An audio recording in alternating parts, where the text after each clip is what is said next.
trying to make this. I had a little issue with a little cut on my face situation.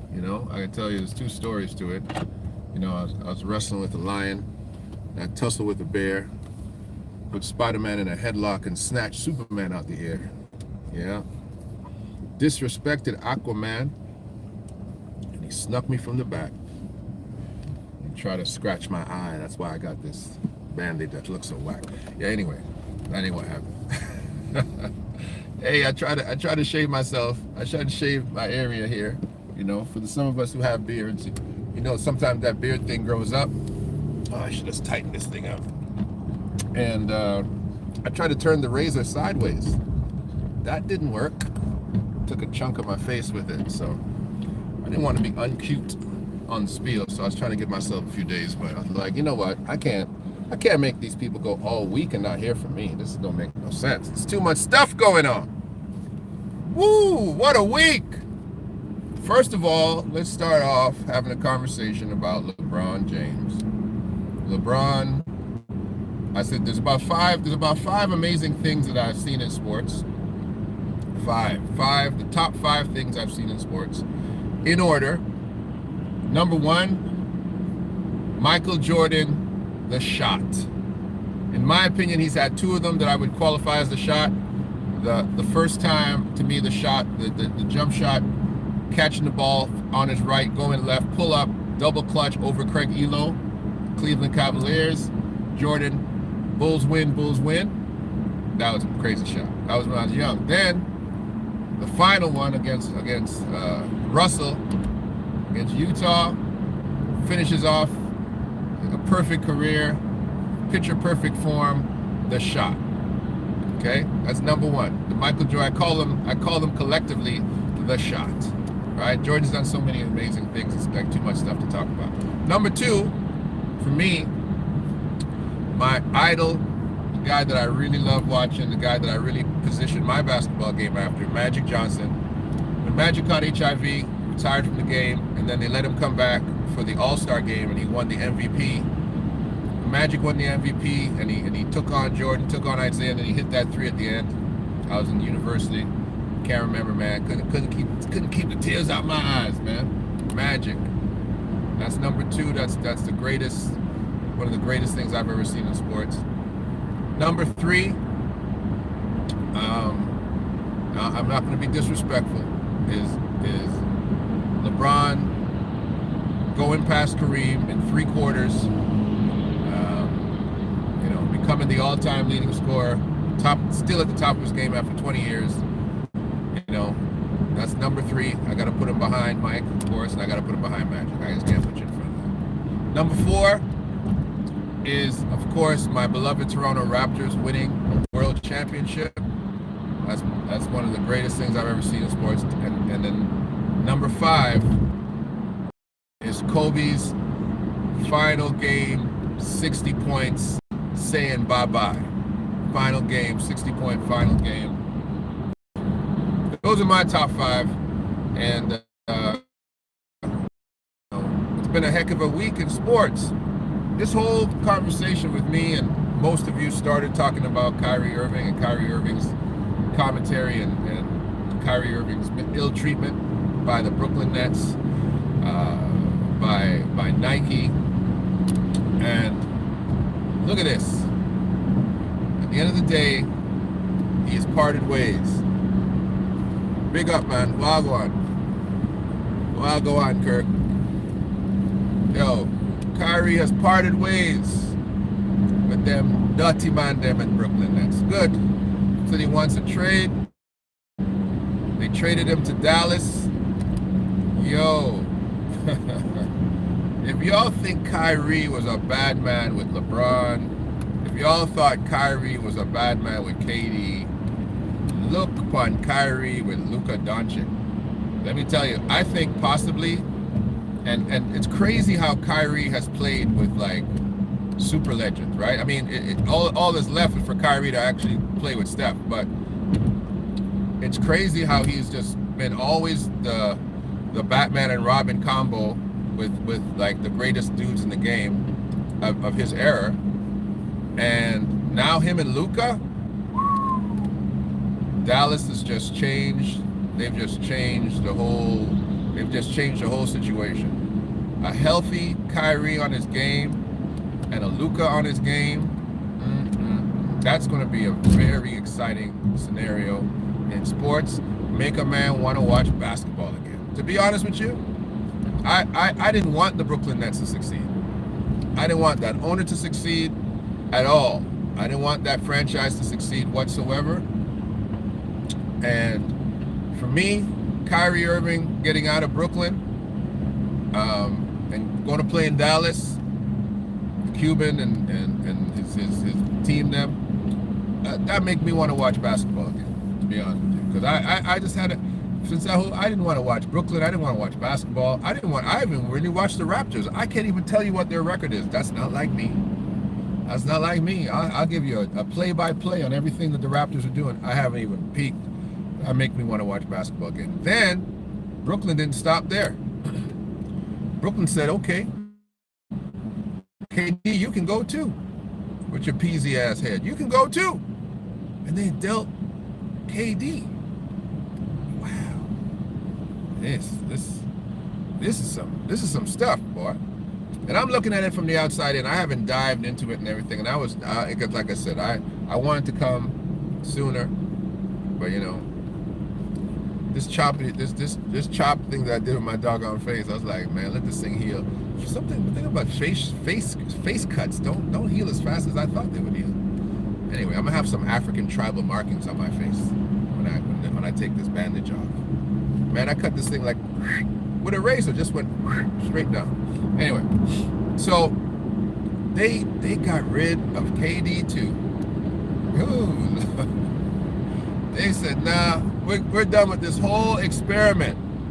We don't want this at all. We don't want no part of this. I don't know. I know Kyrie requested the trade. I know he requested it. I don't know what the KD situation was. Anybody else knows, you can tell me. I don't know. I'm gonna look into it, but I do not know. I do not know. And then LeBron, though, back to the situation at the beginning. LeBron passing, like, I gotta admit, like, I'm an MJ guy forever. I'm a Magic guy forever. LeBron, I give him some respect because of his, you know, what he's accomplished, but I got issues with the LeBron thing. Yeah, Joe Tsai is the problem, bro. Joe Tsai is the problem. That's why I can really watch. I'm gonna go back to LeBron in a minute, but just to address what you said, you know, the Joe Tsai thing, to me, I don't want that guy to succeed at anything. So I'm so glad that those boys got out of that place.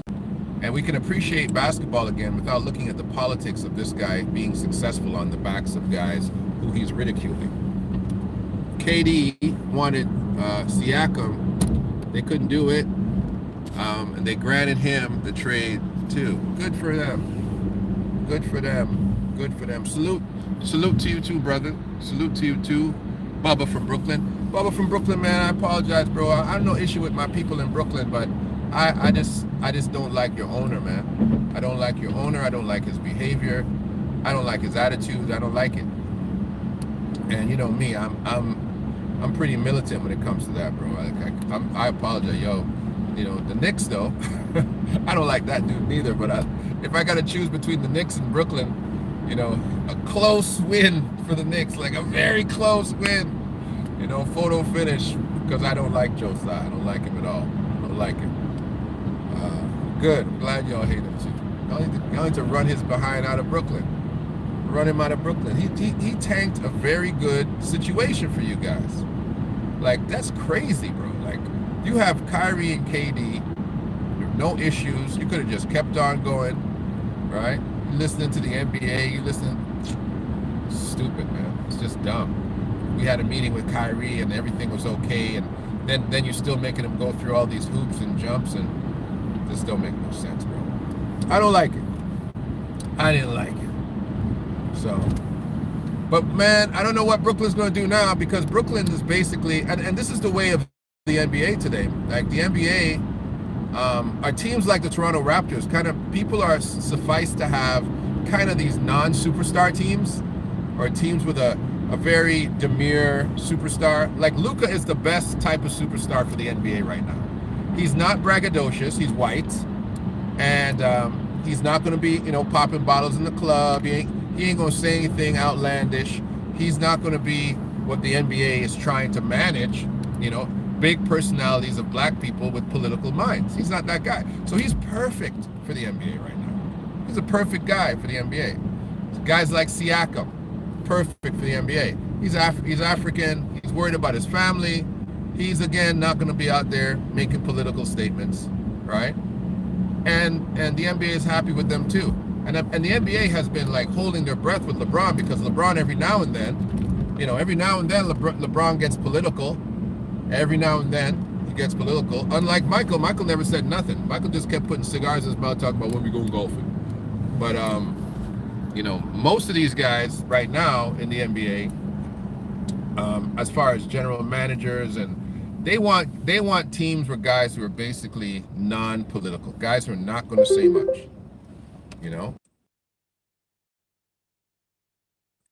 They're looking for that kind of life, and it's good. I think it's good. I think it's good to have teams that want to have, just keep it about sports. No problem. It's good. We don't want to watch y'all. We don't want to watch those teams. We're not interested really in those teams. Like Giannis is an amazing basketball player, and he does his little commercials and everything. But to me, when life is happening around you and you just keep dribbling and you don't say anything about life, that's great. That's wonderful. It's fantastic. But when I see guys like Kyrie, who's brave enough to speak on things of serious nature when things come across in the public sphere, and he speaks on it, that guy's a real hero. That guy's a leader. Don't get me started on Jordan. I know Mike has never really said it. And the thing is, the reason that I can give Mike a pass is because I appreciated Michael Jordan when I was a young man, a child and a young man. So I didn't know anything about politics. I didn't know anything about anything. So I'm just watching basketball like a kid. But now as a man, you realize the responsibility you have and this concept of a platform. And Jordan, Jordan never breached I would say, the code of the NBA, having conversations about things that were out of pocket. He never did it. He kept his gun in his holster and said nothing.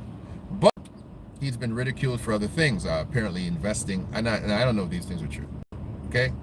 I don't play with my goat. That's my goat, man. But I've heard that Michael unwittingly was investing his money in privatized prisons and things like that. Like, Michael was never good with money. Like, we know this. Michael was never good with money. They said that Michael Jordan did not know what anything costs. This is why he gambled so ridiculously. Okay, he never knew what anything cost. Michael is still, in my opinion, worth less money than LeBron, which makes no sense when you think about it. How can Michael have less money than LeBron? That don't make no sense. Am I right about that? I think that can Google check. I mean, Rihanna should have more money than Michael Jordan. That don't make no sense. Who's ever been cutting Michael's contracts, drawing up his contracts, that dude's a bandit. Okay? Because Michael Jordan should be the richest guy in the history of sports. Michael Jordan should be worth Elon Musk money right now. Okay? Don't get me started either with Mike on a lot of levels. But man, the NBA though this week, the NBA owners and this whole trade thing, like Phoenix, KD and Phoenix. Now that's Booker, that's Chris Paul. That's a load of stuff. Now I don't know if Book's in or Book's out. Book's always up and down with injuries and stuff. But I'm just talking about it on paper. If Book is healthy, Chris Paul and KD, the West has just become real dangerous. Real dangerous. The West has just become real dangerous. But what it's done in the East is it's opened it wide open for dudes in the East. Brooklyn is now a non-factor in my opinion. Philadelphia is now saying wonderful. Boston is now saying, this is going to be a cakewalk. And Milwaukee is saying, hey, we can handle all these dudes. I was worried about KD, But now we don't got to be worried about KD and them. So the East has become a different type of beast to me with those three teams, Milwaukee, Boston, and Philadelphia. Don't sleep on Philly, man. Don't sleep on Philly. Okay? And the West is just ferocious. But this is the thing. And can I say this, and this whole GOAT conversation, can I say this, and I go back to the Western Conference? You know, it's amazing seeing LeBron go past Kareem and drop all these buckets and, you know, do everything in the third quarter. But if that was Michael, they would have won that game. Michael ain't crossing the finish line of being the all-time leading scorer on an L.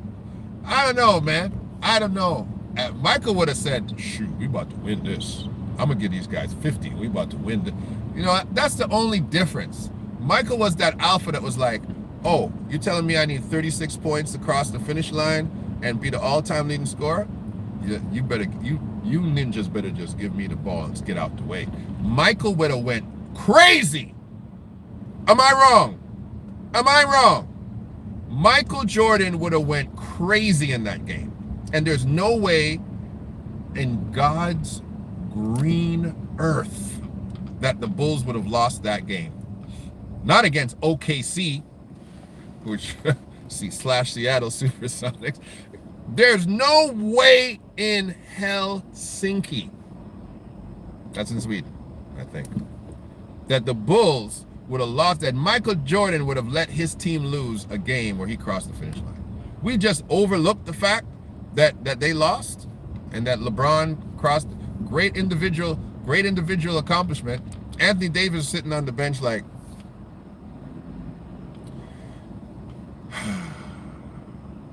I left my video game on pause for this.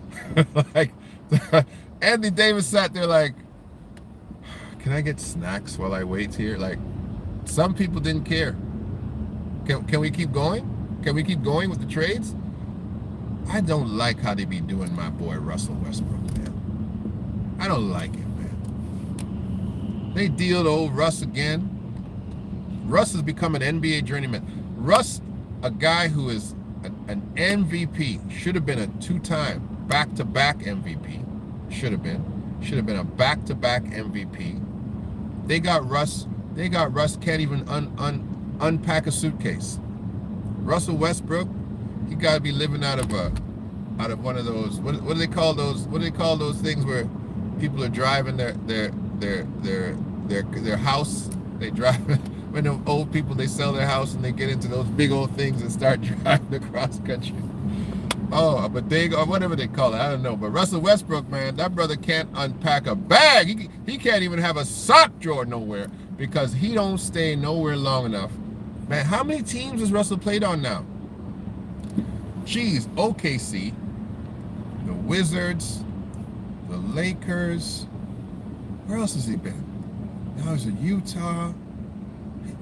I can't. Wasn't he with Houston for?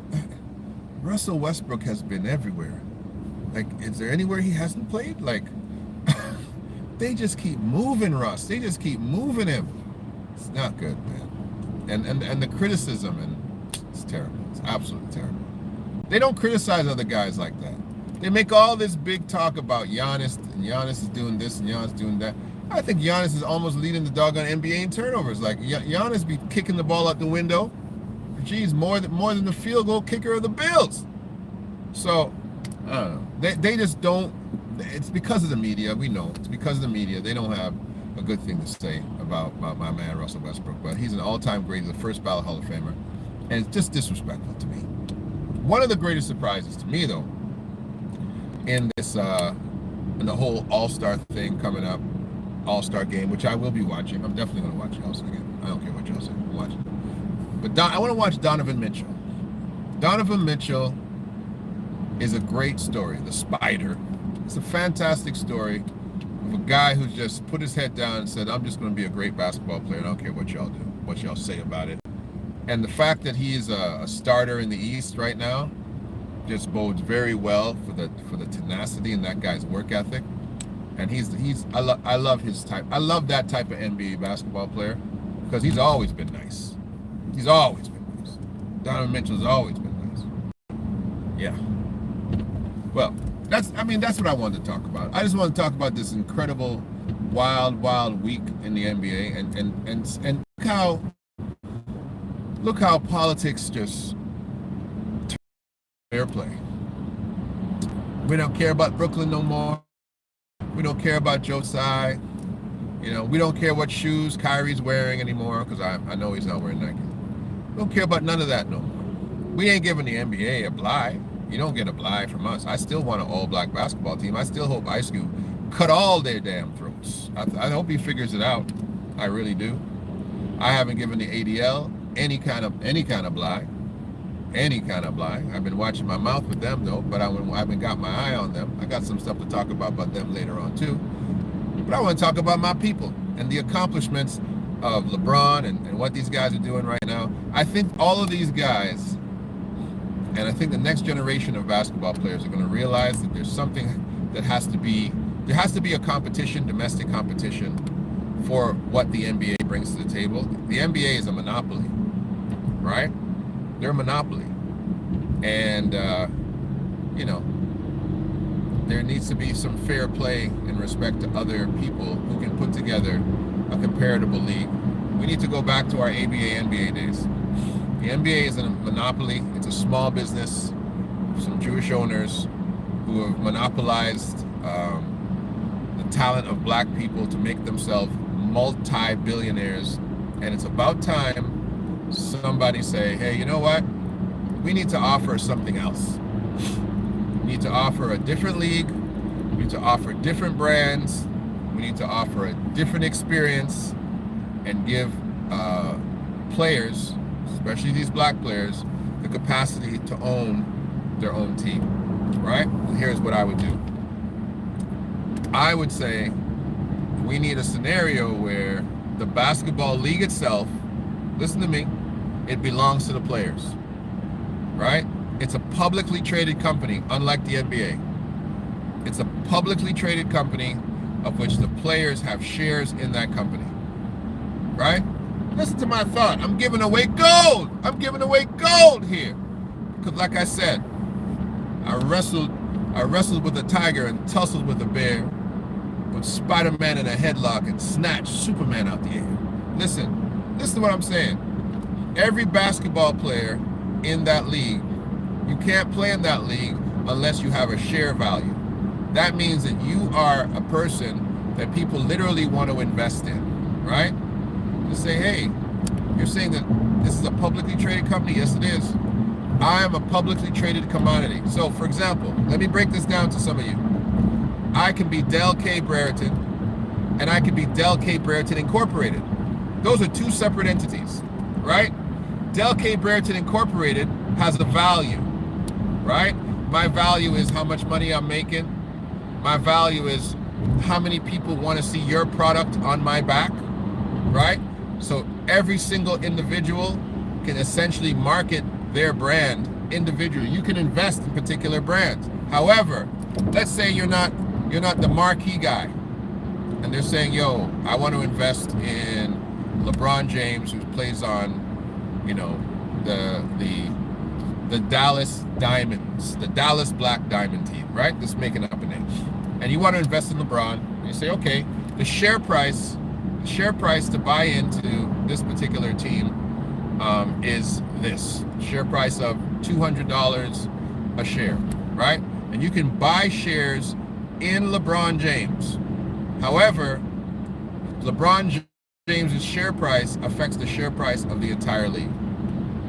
It's going to be a little complicated, but I think we can work it out like that. So you can have common shares, which is shares of the entire league. You can have preferred shares, which are shares of that individual player. And there's a dividend that pays out to the investor. But the value of the entire league, it's a publicly traded company, and every player is an owner. Get it? Work that out. That's what should happen. That's what should happen. It's gone with the days where some white guy sits at the top of the food chain, owns it, says, you guys come and play for me and I'll pay you a good salary. No, man. If you can afford to pay guys $200 million, this is what people just think about. If they can afford to pay you $200 million a year, bro, what are they making? You ever thought of that? That's what people should be thinking about. What are they making if they can pay you that? That's what folks should be thinking about. Anyway, like I said, man, I just came out here just to have my live drive.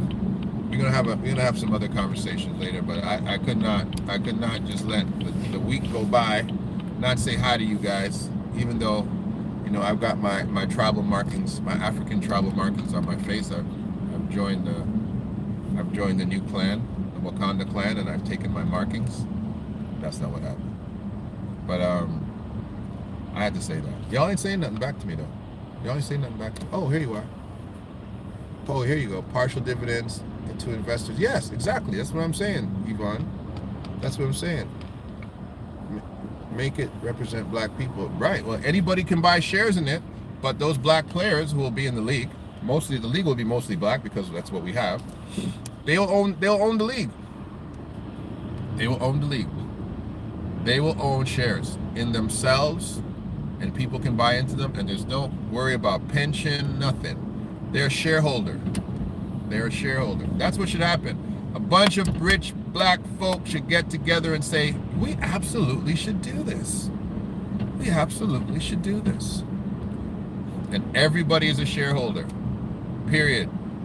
Right? There's no collective bargaining agreement anymore. There's shareholders meetings. That's what it is. Because everybody owns a share.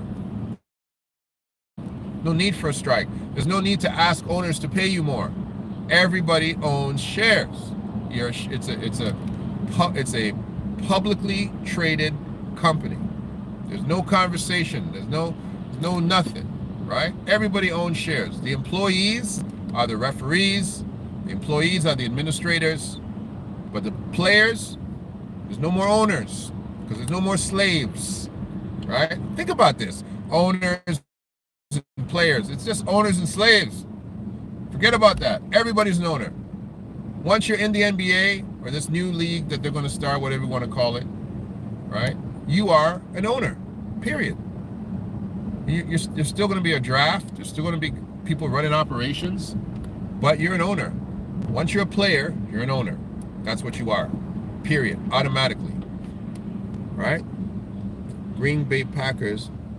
I didn't know that. I didn't know the Green Bay Packers are publicly traded. Didn't know that at all? I don't think so. I don't think anybody I don't think the NFL has publicly traded shares. I don't think so. I'm not sure.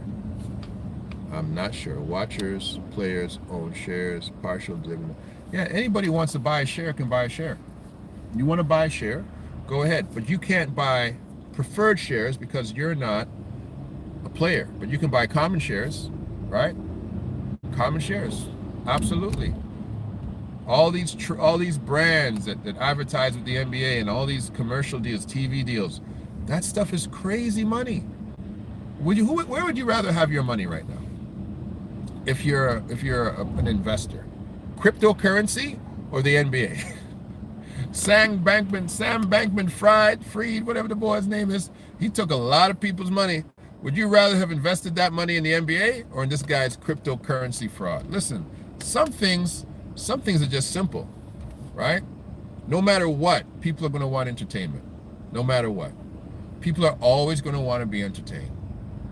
In a fiscal tight period, in a surplus period, bear market, bull market, people are going to want entertainment.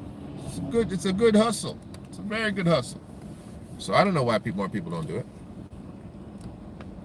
I don't know. I don't believe any member of any team in it's the mobile home, but they have another name for the mobile home.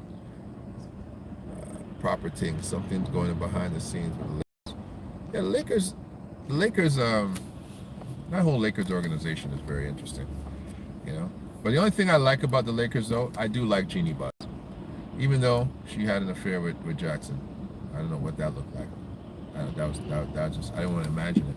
But Jeannie Buss is okay with me. I like how Jeannie Buss deals with her players. I like how Jeannie Buss respects Grace. She has a very good relationship with players. Her family has a long history of having a great relationship with players.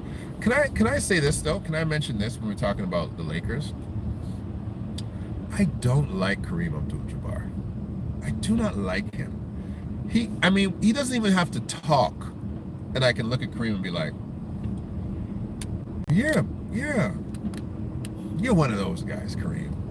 Kareem is just, I guess when you've had a record that long and you feel that everybody's talking about everybody else and not you, I'm the leading scorer of the NBA, and everybody calls Michael Jordan the GOAT or Wilt the GOAT, but I'm the guy with all the points. Maybe that's what it's, bothered him forever. But ain't nobody checking for you, Kareem. HV, RV, that's it, an RV. It's an RV, right? An RV? Yeah, it's an RV. Which Jackson she had an affair with? Phil Jackson. Phil Jackson, come on now. Phil Jackson was bussing the bus. He was bussing the bus, baby. You didn't know that? Do a Google search. Phil Jackson was slapping that all over the place. All over LA, San Diego, Sacramento, El Segundo. Phil Jackson, I don't know. Phil Jackson was long stroking and zen talking the heck out of the Genie Bus, boy. You didn't know that? Yeah. Yeah, Kareem is a very awkward dude, bro. He's just really weird. And he's like, he's got this high level of ego. Like, this is what I mean. You got Shaq, hilarious. You got Akeem, mentor. Come, let me teach you the skills of the game. You got Wilt, right? Just great specimen of a human being, right? You got Bill Russell, oh granddaddy, still smiling, But then you got Kareem. Like, Kareem, what do you bring to the table now? Like, you're just number two. That's all you are now. You're just number two. You're number two, Kareem. Nobody even liked that ugly little skyhook you had. Like, he's not a personable guy. And he's always on the wrong side of an issue. Always. He's always on the wrong side of an issue. Always. Always on the wrong side of an issue. Okay? Anytime there's something negative to say about black people on CNN, here comes Kareem Abdul-Jabbar to say something stupid. Shut up. When he was calling everybody names for not taking the vaccine, because your old ass don't want to die, Kareem. We don't want to get jabbed. Not all of us are worried about dying. Not every single person I know who took the jab's having issues. Right? It's not being responsible. It's not being responsible for... No, you afraid to die. You out there afraid to die, out there eating vegan and not wanting to engage in regular people's stuff. I don't know what you're doing out there doing calisthenics and ringing bells or something. I don't know what you're doing with your weird little self. Out there skinny as hell. You don't even look healthy. Well, actually, Kareem does look pretty doggone healthy for a guy that big. But I don't want to look like him. He look a little emaciated. You know what I'm saying? I don't know. Kareem is cool. He's too smart. I don't know if he's smart at all. That's my issue. The man, Trini. Yeah, that's the only blind I have to give him. He's a Trini man, You guys, some of y'all didn't know that, but that's a good point. He's a Trini, so I have to give him a little blind. Maybe that's why I don't like him. Maybe that's why I don't like him. I don't understand, but like, jeez. He's a Trini man, so I can't take nothing away from him. That's true, I have to give Kareem back some of his flowers, because the man is a Trini. Gosh. But he's a hard guy to like, though. He's kind of a hard guy to like. I'm sorry, darling. Oh gosh, I don't want to run you over, but it's a red light. Yeah, so yeah, he's a little bit of a weirdo. And the Lakers still have Magic as their ambassador. To me, Magic is still the best ambassador they've ever had. He's still the best ambassador they've ever had. Magic is just still Magic. Right. LeBron, ultimately, I guess, but LeBron is still really caught up with himself being the greatest of all time. Like, he still has to convince us of that. Hey, anyways, I get him back with all you. I'm sorry for my in touch just now. All right, let me get this thing off my doggone face. I'm in touch doing some shows. I should be doing something 4 or 5 times a day, but I just wanted this thing to heal off my face. All right? Love, peace, and hair grease. I'll talk to y'all later. I'll take Kareem over Jordan. No, don't do that to yourself. We'll talk about that later. Blessings, Kurt.